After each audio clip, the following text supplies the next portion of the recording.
Hi friends, வணக்கம். இன்றைக்கி நம்ம கிச்சனில் மொச்சக்கொட்டை புளிக்குழம்பு தான் வைக்க போகிறோம். வாங்க அது எப்படி செய்யலான்னு வீடியோக்குள்ளே போய் பார்க்கலாம். அதுக்கு முன்னாடி நம்ம சேனலை சப்ஸ்கிரைப் பண்ணாதவங்க சப்ஸ்கிரைப் பண்ணிடுங்க. இப்போ எண்ணெய் நல்லா சூடாயிருச்சு, வெந்தயம் சேர்த்துக்கிறேன். வெந்தயம் நல்லா பொரிஞ்சிருச்சு. 100 கிராம் பூண்டு உரிச்சு வச்சுருக்கேன், இதை சேர்த்துக்கிறேன்.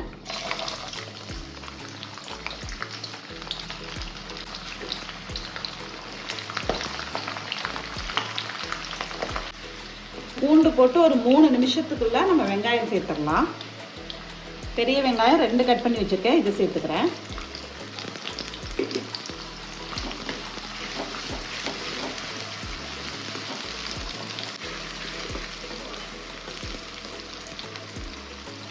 வெங்காயம் வதங்குறதுக்காக கொஞ்சம் கல்லுப்பு சேர்த்துக்கிறேன்.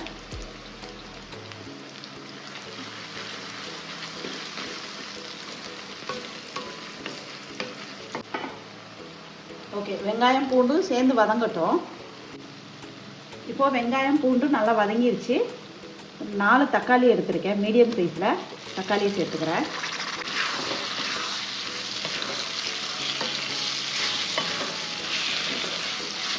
தக்காளி சேர்த்து நல்லா வதக்கி விட்டுருங்க. தக்காளி சேர்த்ததுக்கப்புறம் தேவையான அளவுக்கு மஞ்சள்தூள் சேர்த்துக்கிறேன். மஞ்சள்தூள் சேர்த்து நல்லா மிக்ஸ் பண்ணி விட்டு தக்காளியை வேக விடுவோம்.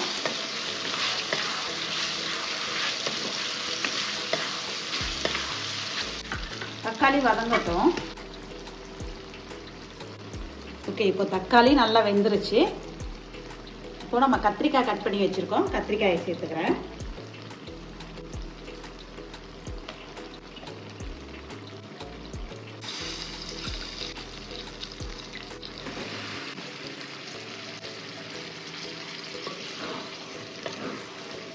கத்திரிக்காயை இந்த எண்ணெயோடு சேர்த்து கொஞ்சம் வதக்கி விட்டுடலாம்.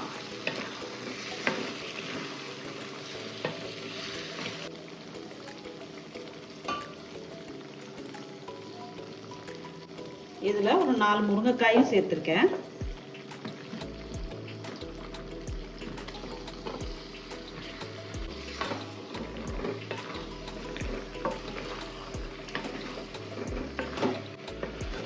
நல்லா மிக்ஸ் பண்ணிவிட்டு கத்திரிக்காய் முருங்கைக்காயெல்லாம் கொஞ்சம் நேரம் வேக விட்டுருவோம், மூடி போட்டதுக்கப்புறம்.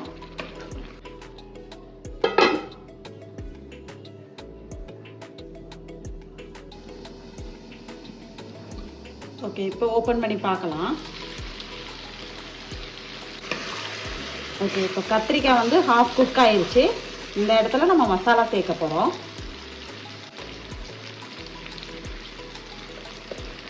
வீட்டில் அரைச்ச மிளகா பொடி தான் சேர்க்குறேன். 4 டேபிள் ஸ்பூன் சேர்த்துருக்கேன்.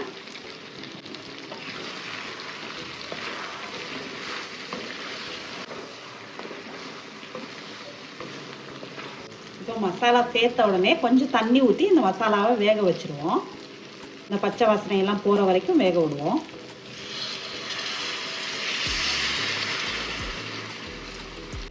இந்த மசாலா முருங்கைக்காய் கத்திரிக்காய் எல்லாம் சேர்ந்து ஒன்றா வேக போகுது.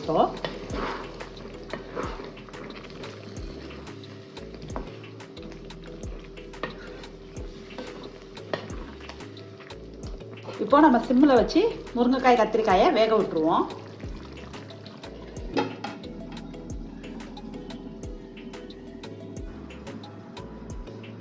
இப்போ ஓப்பன் பண்ணி பார்ப்போம்.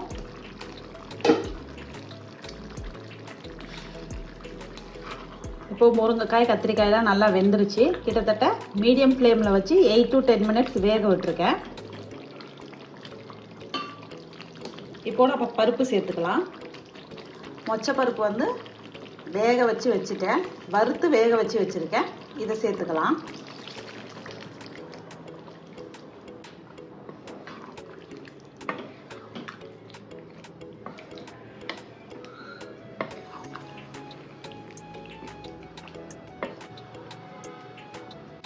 பருப்பு சேர்த்ததுக்கப்புறம் ஒரு 2 நிமிஷம் அப்படியே கொதிக்கட்டும். ஓகே, இப்போ குழம்பு பருப்பு போட்டதுக்கப்புறம் நல்லா கொதிக்கவே ஆரம்பிச்சிருச்சு. ஃபுல்லாக குழம்பு ரெடி ஆயிடுச்சு.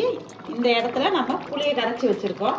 ஒரு எலுமிச்சைப்பழம் அளவுக்கு புளி கரைச்சி வச்சுருக்கேன். இந்த தண்ணியை சேர்த்துக்கிறேன்.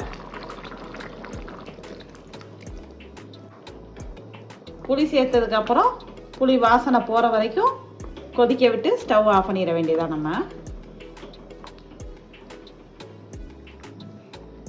கொதிக்கட்டும்.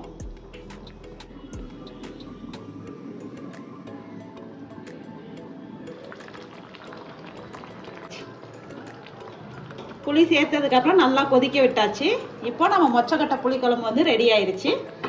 இதே மாதிரி நீங்களும் ட்ரை பண்ணி பாருங்கள். ட்ரை பண்ணி பார்த்துட்டு எப்படி இருக்குன்னு கமெண்ட்டில் சொல்லுங்கள். இந்த வீடியோ உங்களுக்கு பிடிச்சிருந்தா மறக்காமல் நம்ம சேனலுக்கு லைக் பண்ணுங்கள், ஷேர் பண்ணுங்கள், கமெண்ட் பண்ணுங்கள். தேங்க்யூ.